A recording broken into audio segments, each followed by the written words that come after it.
and welcome back to the Earthdawn Survival Guide, the podcast for all disciplines, paths, players, and game masters, and the questers that are Josh and Dan. I am Dan. I am Josh.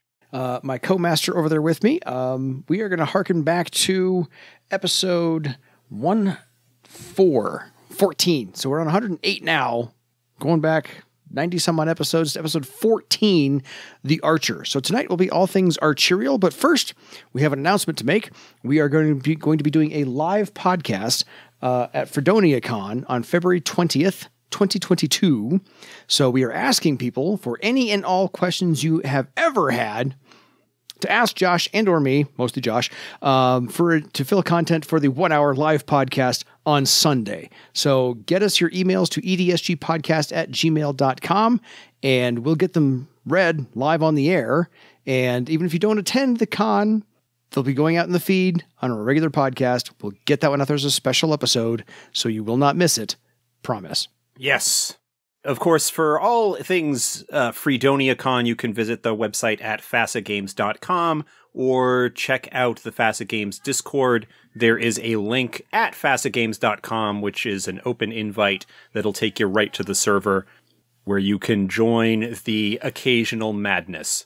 Until then, until the live episode is underway, we will get to part 2 of everything archerial and talk about the higher circles of the archer, beginning with the Warden steps and talents and all manner of things. So how about we just dive into that? Any other announcements we need to make? Not that I can think of right now, no. Fair enough. All right, here we go. At 9th circle, the archer gets this fantastic ability called the Blood-Bound Bow. Yes. This is an ability that gives the archer bonuses to using a specific weapon. They perform a ritual and attune to a specific bow or crossbow or whatever their chosen missile weapon is, but it is a specific individual item that they bond to. Costs them 1 point of blood magic damage. It doesn't need to be done when they first become a warden, but it commonly is because it is such a useful ability. Once they have performed this, so for the 1 point cost of blood magic, they get a +3 bonus to all attack tests they make with that particular weapon. Only one weapon can be bound in this way at a time, but the archer can end the effect whenever they wish, heal the damage, and bond to a new bow if, for some reason, they want to change the one that they are using. Yeah, fair enough. I forgot to ask you to give us a 60-second or 2-minute recap of the discipline of the archer so that we can kind of link the former episode to this episode because it's been a while. The archer is the specialist in all things ranged combat, focusing generally on bows and or crossbows, but really any kind of ranged attack is their focus. They have very strong secondary themes of investigation and perception and awareness because by nature of being an archer and the need to look at things at a distance in order to shoot them, they have enhanced abilities along those lines. There's also sort of another theme of air and wind that is involved, which makes sense because of the ammunition that they fire traveling through the air to reach the target. At 9th circle, the archer also, by the way, gets the ability to spend a karma point on recovery tests. And to Josh's point 2 podcasts ago was if they hadn't gotten a point to spend on recovery tests by 9th circle is where they get it. So that's what happens there. But their discipline talent is a brand new one called Blind Fire, which I just love. Blind Fire is a sort of radar ping kind of ability. It allows the archer to sense unseen opponents. They make a test against the target's mystic defense. If successful, they are aware of the target's location and may make ranged combat attacks against them as if they were visible until the end of the round. It overcomes modifiers as a result of darkness, concealment, stealth. It does not overcome cover. So if the target is not seen because of their hiding behind a wall or an overturned table, or an overturned table, they do still gain the benefits of that cover, but the archer also has talents that allow them to overcome cover. Bank shot and stuff like that. Yeah, bank shot is the one that immediately comes to mind, which is available actually at a lower circle. Exactly. So they should already have that ability. Yes. Yes, they should. But if someone is invisible or otherwise concealed or hidden in some way because of darkness or fog or any other situation like that, they magically are aware of where they are and overcome the penalties associated with such status. Exactly. So on to 10th circle, should you get there, and we all want you to get there, by the way. I also do want to mention, of course, the kind of closing bit in the description of Blind Fire is Blind Fire is very effective when used in combination with Bank Shot and or True Shot. Look at me pulling that one out. Yes, 10th circle. The archer gets a second bonus to their Mystic Defense, now at a +2 from the original number. They also get a +1 to their Mystic Armor for the first time, so that's also very useful to have. And their 10th circle Discipline talent is a new one, Spirit Strike, which just sounds vicious. Yeah. Spirit Strike allows the archer, and this is a talent that's actually available to a couple of other disciplines as well. Yes. But it allows the archer to attack the target through astral space. So they make the test. This acts as the attack test. So they wouldn't normally roll missile weapons or something like that. They'd roll Spirit Strike instead. Yeah. The weapon disappears, entering astral space, and then reemerges sort of after the attack. Damage is dealt as normal. The adept does need to use some form of astral sensing to perceive the opponent, or they suffer a penalty on the attack. So basically, like, they need to use astral sight if they have it, or matrix sight, some kind of talent that allows them to sense the target astrally. They can attack targets in astral space with this talent if they are aware of them. So we talked a couple of weeks ago about the wizard. Yes. And matrix sight, like, allows you to potentially attack a target's matrices. This is one of those talents that would allow an archer to specifically target a wizard's spell matrices in order to damage them and potentially dislodge spells or disrupt them or whatever. With a bow and arrow. That's actually pretty cool. With a bow and arrow, yeah. Or any other ranged weapon. Whatever. But still, as rudimentary as it sounds, not a bad thing to have, Spirit Strike. 11th circle. Also, this means that if you have a spirit that is just lurking in astral space rather than just being manifest, this is a talent that could attack them. If you are aware of the target's presence, then you can use this talent to hit them. Yes. So the archers have just now reached a 10th circle level of cool. So just going to say that there. On to 11th circle. The archer gets a +1 to their social defense, first ever bonus for them. And their karma ability, they can now use karma once per round on a perception-based test against an opponent they have damaged since the beginning of the previous round. So they can now notice other stuff against one opponent or so. Not bad use of karma. And their discipline talent is a new one called Eagle Eye. Yeah, we'll get to Eagle Eye in a moment. Note the phrasing of the karma ability there. It's once per round on a perception-based test, Yes. which means that any talent that is based off of perception, they can spend a karma point. So Mystic Aim, for example, which is a perception-based test, as a talent would allow a point of karma. This karma ability would then allow an additional point of karma to be spent on that. But it's any test that is perception-based. So if you've got skills that are based on perception, which you normally wouldn't be able to spend karma on, this is an ability that would allow you to spend a point of karma if you have damaged them. A creature analysis, I think. That's an important sort of thing to keep in mind there with that. Eagle Eye is a talent that's the first that we've talked about here, but this is this is a talent that goes back all the way to first edition. Yeah. It gives the adept a bonus to all awareness tests equal to their rank in Eagle Eye, to anything that is 30 yards or more away, up to a maximum of 100 yards times their rank in Eagle Eye. So the higher the rank, the farther they can see.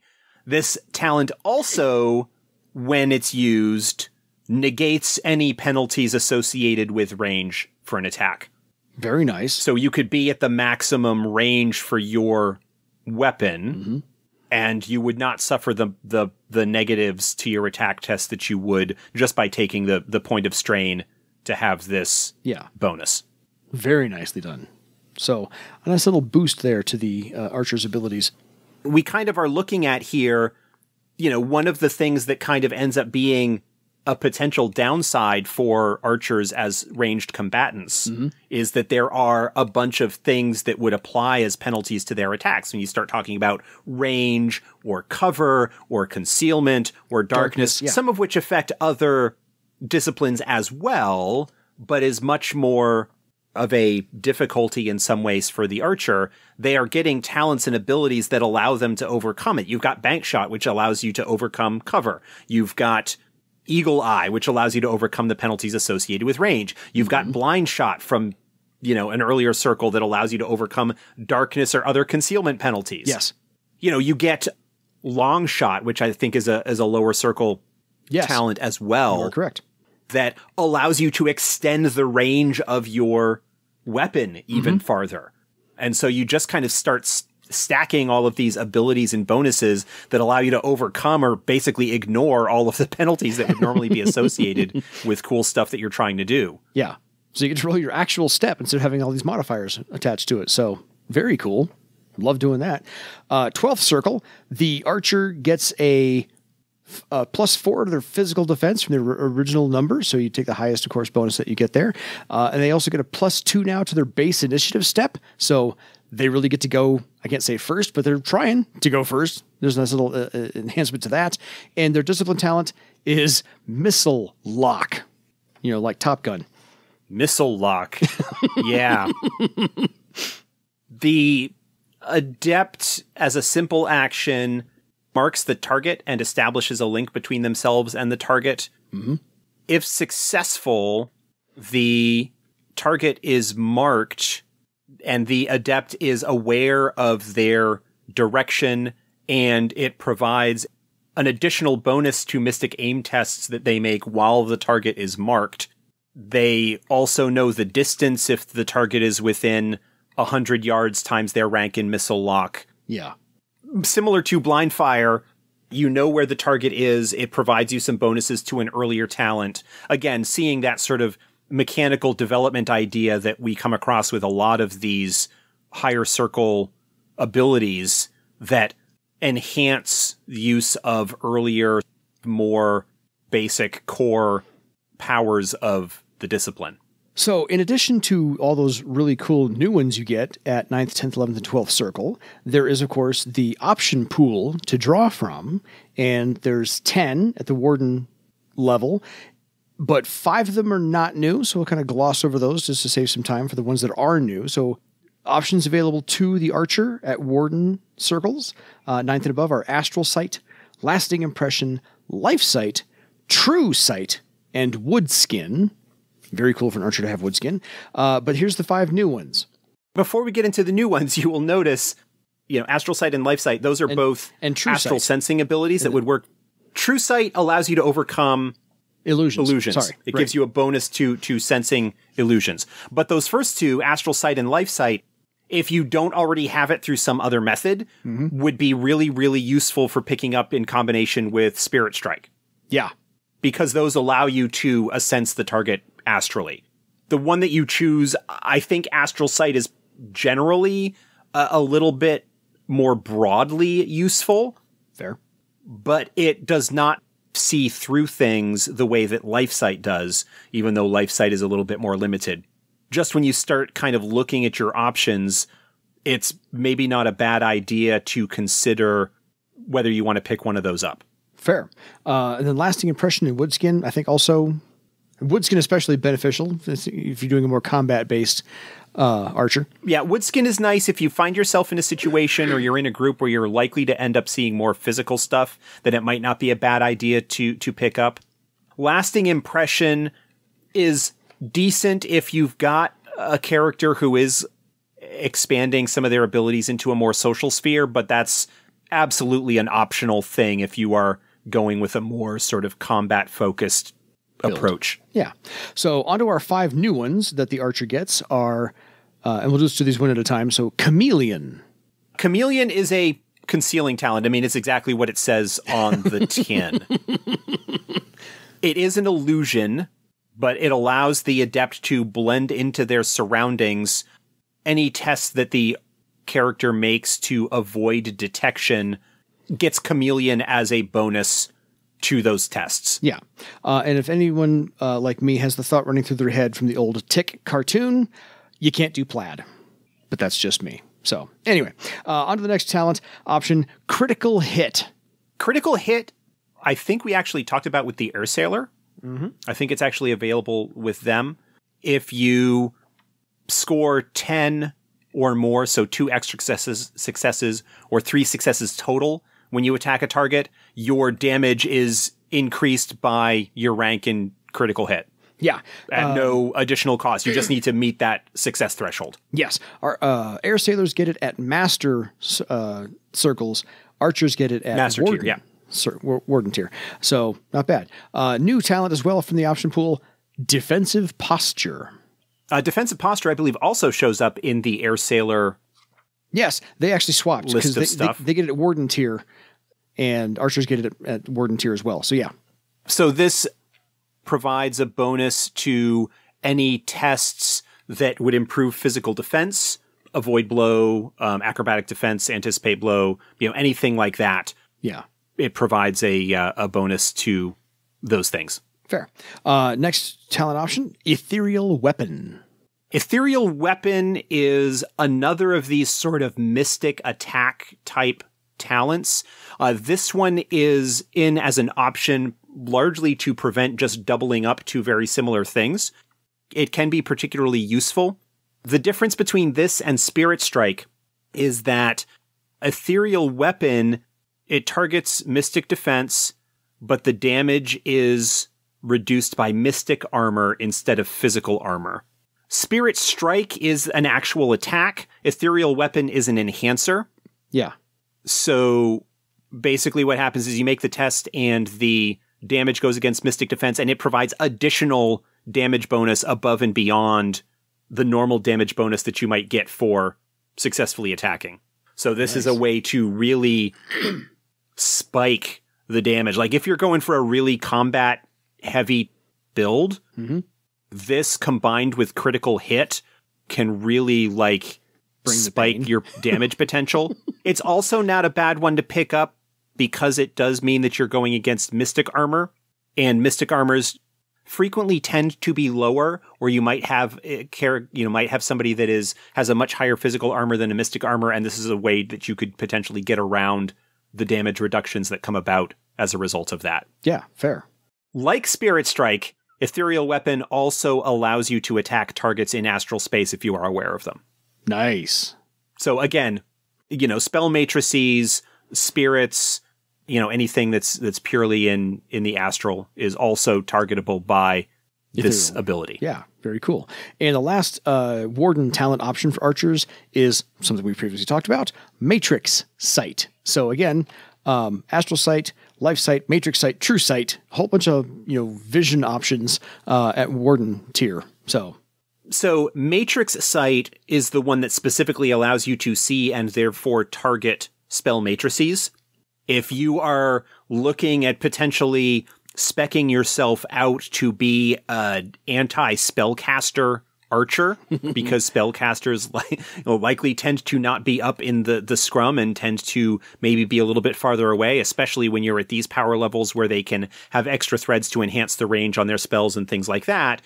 Maybe you want to take Matrix Sight so you can specifically defang enemy spellcasters by destroying or damaging their matrices. It does not have the flexibility necessarily that Astral Sight or Life Sight does in terms of your ability to target individuals, but it does provide you that anti-magician capability. Absolutely. On to 13th Circle and the Master Tier talents and Master Tier abilities as well. At 13th Circle, the archer gets this wonderful thing called Perfect Shot. Yeah. This is even more damage potential output for the archer. Once per round, they can spend strain up to their perception step before making a ranged attack. If the attack is successful, each strain increases the damage by +2. This is in addition to whatever other damage bonuses may apply. So you take some strain at these high circles, probably got a healthy amount of strain that you could potentially play around with. Oh, yeah. To increase your damage output even farther. Yeah. So let's say your perception step is a 7, average-ish, and you take 7 points. Well, for an archer, you probably are wanting to look at, unless you're going with a somewhat unconventional build, you're probably looking at a step 7 or 8 perception at this point. Fair. I was just going to go with 7 because it's a nice, easy number. Therefore, you take 7 points of strain, add 14 steps to your damage. On top of whatever other bonuses you might acquire and rolling your target. Yeah. So just take 7 points of strain, add 14 points of damage. Yeah, that's how that math works. Or if it's 8 points of strain and 16 steps in damage. So play with that. Or you don't even need to spend the maximum amount. No, just saying. You don't have to max it out all the way. But we know people, they will. If you can afford all that strain, take the strain. So they get perfect shot at 13th Circle just as something to do. They also get their Mystic Defense gets up to a +3 from the original value. And your Karma is now, it's actually from a D6 to a D8. And from a step 4 to a step 5. Thank you. And they also get the additional recovery test per day now. And then at 13th Circle, one more thing they get, Discipline Talent, Influence Missile, a newbie. This allows the archer to take control of a ranged attack fired by someone else. They need a higher initiative than the character who is making the attack in order to be able to do this. So they can't use this to interrupt a faster character's ranged attack, but anybody slower than them, they can do this. And they need to be able to sense the attack in some capacity. Is this just the renamed version of Warp Missile from earlier editions? It rings possibly. A bell. I haven't looked back at the rules of what Warp Missile were, but they roll Influence Missile against the attack test that was rolled. And if the attack is being made against them, then it's just a straight comparison. If it's being made against somebody else, then they need an extra success, so they need to beat it by 5. Cool. But if successful, they take control of the attack and direct it away from the intended target, potentially, if they so desire, towards a new target that is within the weapon's range, including perhaps the character that fired it in the first place. Basically, the result of their Influence Missile test is used as the attack test against the new target. Damage is based on the firing character, not the archer who used the talent. Yeah. But somebody throws an axe at you or fires a bow at you or one of your companions, you could potentially take control of that ranged attack and, mess up somebody else's day. Yeah, it looks like you're using the Force on that one. And I can see that cinematically playing out in my head, in the fantasy realm that it would take place in. Yes, that would look awesome. 14th Circle. The archer finally gets the total of +5 to their base physical defense from the original. They also get a +2 to their mystic armor from the original number. And their discipline talent is the brand new Snapshot, a hunting term. Oh, Snapshot. Yes. Okay.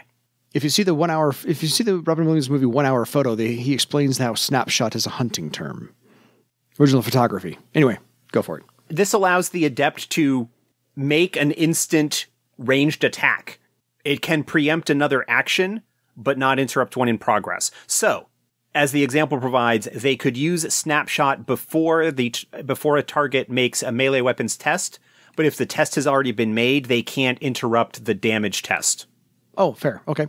If the desired target is attacking with a sword and they have rolled the melee weapons test, then you resolve whatever the effects of that might be before you resolve the effects of Snapshot. So you want to make that call before they take their action, perhaps, if you want to stop them from doing something. Sounds like Quick Draw McGraw here. Yeah. it's otherwise made like similar to an attack test. So if you deal damage or have a wound or knock them down or whatever, those consequences may come into effect as a result of what they may be trying to do. And it can only be done once per combat round and can only be used against targets with a lower initiative. Again, this is where the Archer's theme of speed comes into play, where you've got those initiative bonuses. You probably have an initiative boosting talent, probably have Tiger Spring pick up there, or maybe magic items or something like that might be increasing your initiative and your speed as well, so that you have the ability, much like Anticipate Blow requires a higher initiative, there are a few Archer abilities that play off that idea of the Archer being able to go first and thereby react to what other people might be doing. So that's 14th Circle. You're almost at the pinnacle now. So 15th Circle, the final bonus to the Archer's social defense is a +2 overall from the original number.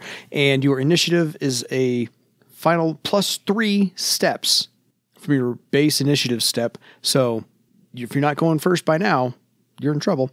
But your discipline talent is the ever versatile multi-shot. Yes, multi-shot is the straightforward claw frenzy of missile weapons. This uses the mechanic that was developed for the companion for most of these multi-attack talents that I kind of wish we had come up with when we were working on the player's guide, so we could have applied it to claw frenzy. Yeah. But the idea is that the adept chooses targets, makes a multi-shot test. For each success that they score, they get the ability to make an additional second shot. So they still use second shot as the additional attacks, but this basically allows them to do that multiple times. They choose however many targets they want to make. They make the multi-shot test against the highest physical defense amongst the targets, and for each success, they can make an additional second shot.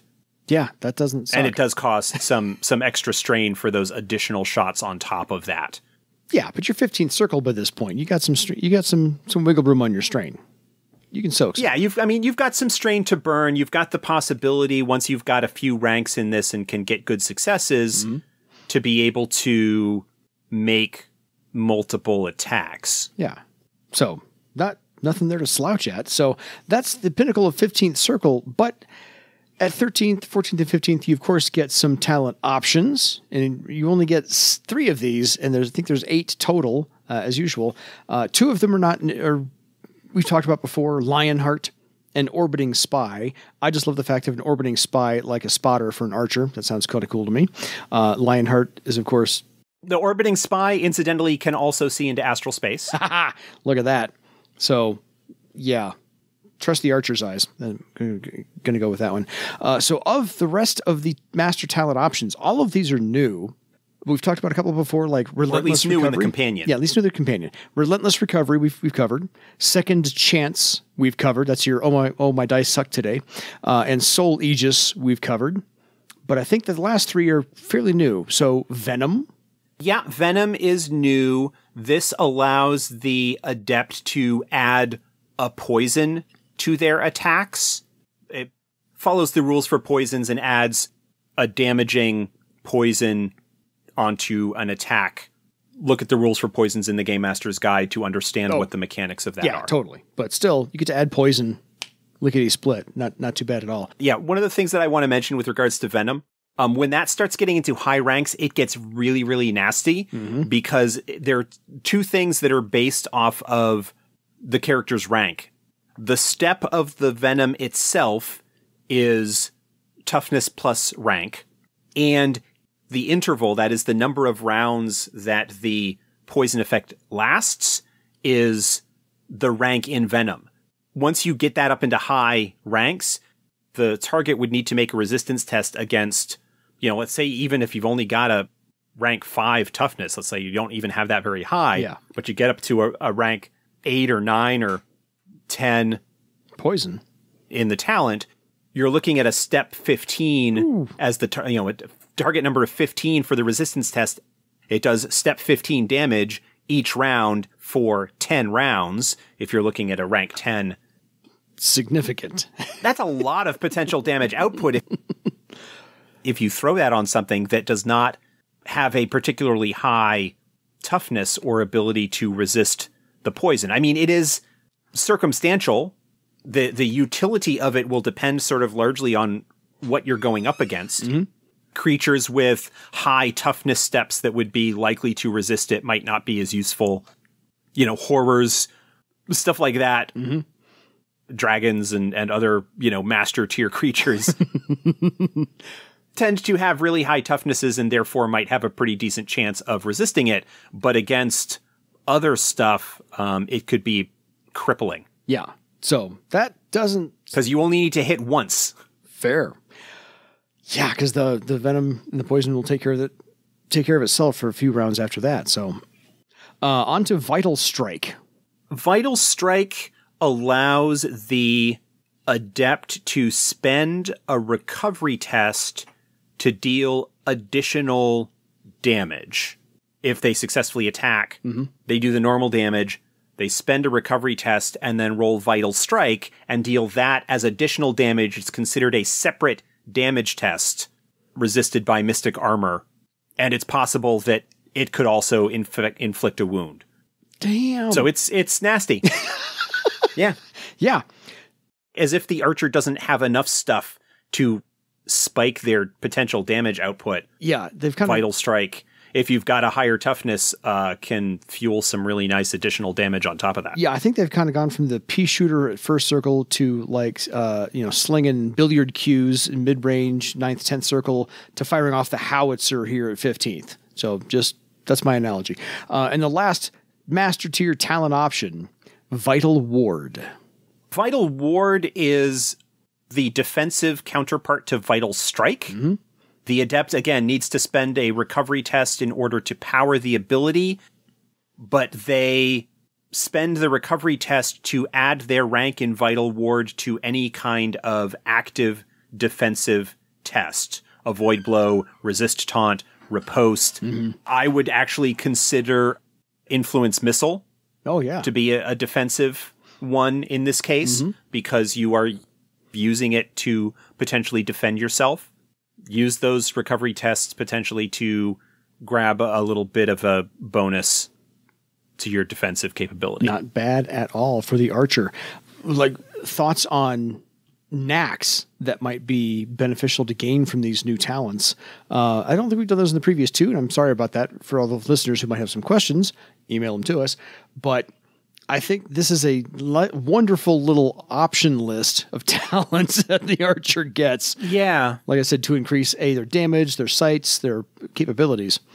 One of the things that maybe we can talk about in that regard is I was looking back at the previous edition talent lists, and people who are familiar with the previous talent lists may notice that there is a talent that was available in earlier editions that was not mentioned as part of the list there. In 3rd edition, it was the 15th circle discipline talent for archers, and that is Wind Bow. Oh, yeah.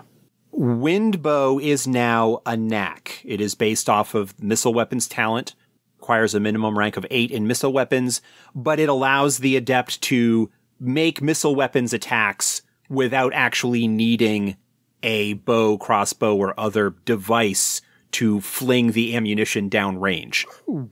And so rather than being a separate talent, because it's not necessarily something that would be relevant to everybody. Fair.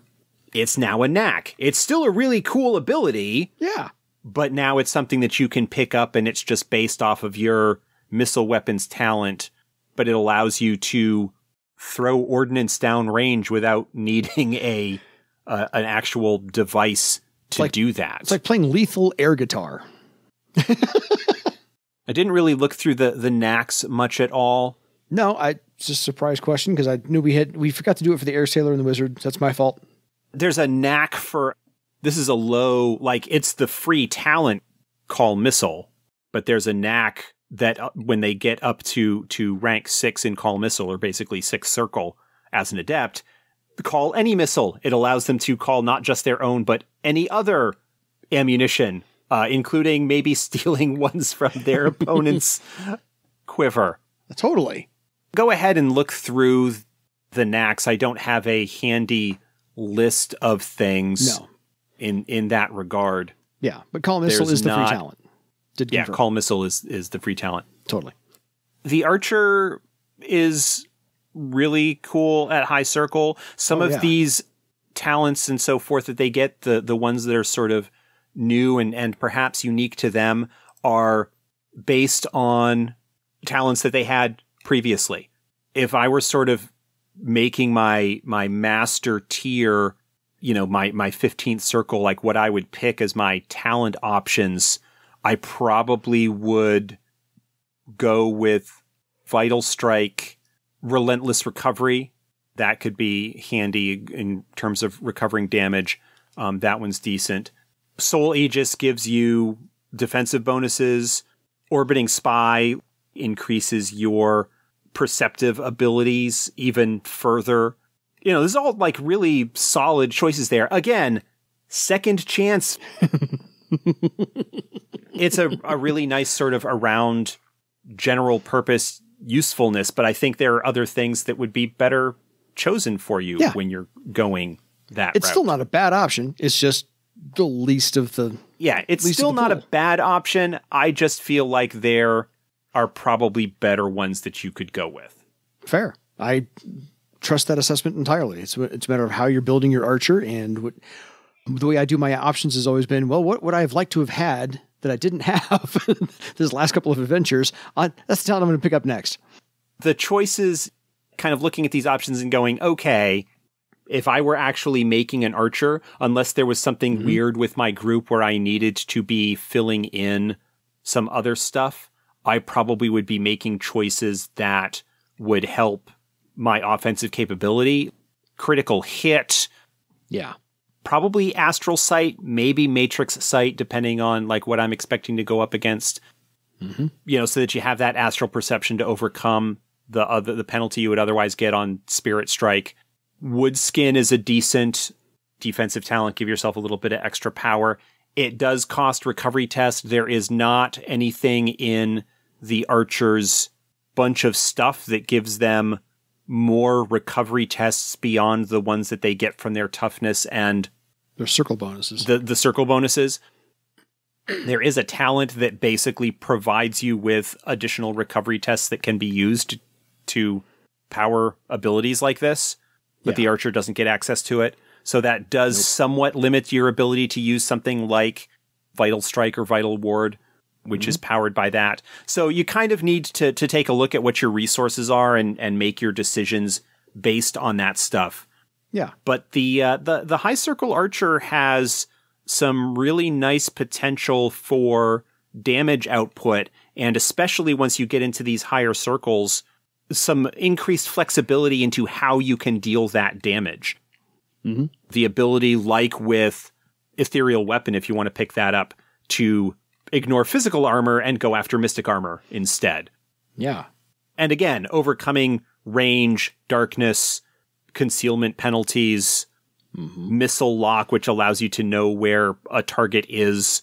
There's just a bunch of really cool abilities that you can kind of pick up and play with throughout this upper range of the Archer. Oh, no doubt. It's plenty of tools, plenty of toys in the sandbox. Sorry.